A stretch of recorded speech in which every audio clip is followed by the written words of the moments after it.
இந்த ரேடியேஷன் எடுக்கிறப்போ என்னென்ன ப்ரிகாஷன்ஸ் எடுக்கணும்னு நம்ம இப்போ பார்க்கலாம்.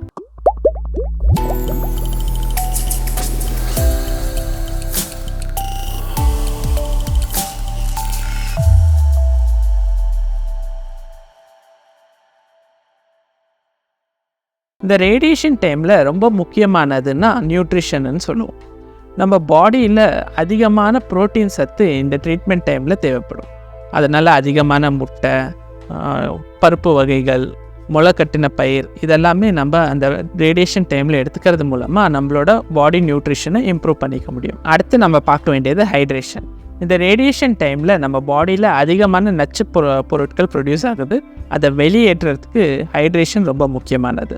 அதனால் அதிகமான ஃப்ளூயிட்ஸ் இன்டேக் பண்ணுறது நல்லது. இந்த ரேடியேஷன் டைமில் ஸ்கின்னில் ட்ரைனஸ் ஏற்படலாம், மியூக்கோசல் சர்ஃபேஸ்லலாம் ட்ரைனஸ் ஏற்படலாம். இதையெல்லாம் குறைக்கிறதுக்கு உங்களோட ரேடியேஷன் ஸ்பெஷலிஸ்ட் குறிப்பிட்ட அட்வைசஸ் எல்லாம் கொடுப்பாங்க. அதெல்லாம் ஃபாலோ பண்ணுறது ரொம்ப முக்கியமானது. ஆனால் கவனிக்க வேண்டியது என்னன்னா, இதெல்லா சைடு எஃபெக்ட்ஸுமே டெம்பரரி ஆனதுன்னு தெரிஞ்சுக்கணும். இந்த சைடு எஃபெக்ட்ஸ்க்கு பயந்துட்டு நம்ம ட்ரீட்மெண்ட்டை பாதியில் இன்டரப்ட் பண்ணுறதோ இல்லை நிறுத்துறதோ சரியான முடிவு கிடையாது.